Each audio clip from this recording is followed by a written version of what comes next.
What's up guys? Welcome back sa aking YouTube channel. Kung bago ka dito sa aking channel, gusto nyo matuto regarding coins at banknotes, click nyo na guys yung subscribe button at saka notification bell para updated po kayo sa mga videos na i-upload ko. So ngayon guys, i-share ko lang sa inyo itong mga nauna ko pong collection nung nagsisimula ako. So itong mga collection ko na ito guys, mostly po talaga nito is mga common coins kasi before wala naman tayong mga pambili pa nung mga hawak po nating mga silver coins. So dito po ako nagsimula guys, ayan, may mga common coins po tayo dito. Yung mga part ng Flora and Fauna series, mga tama raw, yung mga 5 cents po na butas, mga Filipino series po. Ayan, may mga commemorative po tayo, mga piso.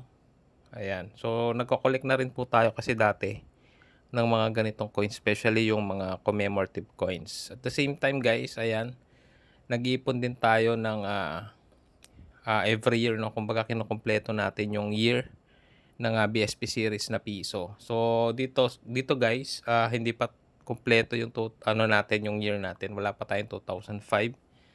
Pero nitong mga latest na guys is nakumpleto na po natin ito. So kumpleto na tayo from 1995 to 2017. So 2005 lang naman po kasi yung hard to find dun sa mga years na yon. So meron din tayo 5 piso dito guys. Ito yung malaki, Marcos. So common coin din po ito. Ayan. May mga nagbebenta nito around 15 pesos each. Ayan po.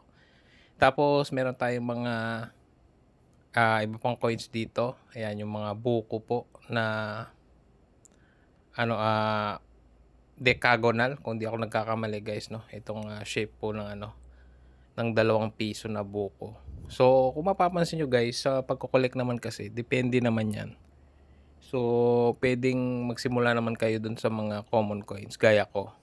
Tapos unti-unting nag-upgrade sa mga silver coins, sa mga gold coins. So ayan guys, meron pa nga tayo ditong mga 1944. Ayan. So kung may mga ganyan kayong coins at gusto nyo mag-collect, go lang guys, no, kung saan po kayo masaya. Itong mga ganito guys na mga 1944 before kasi hindi pa ako aware.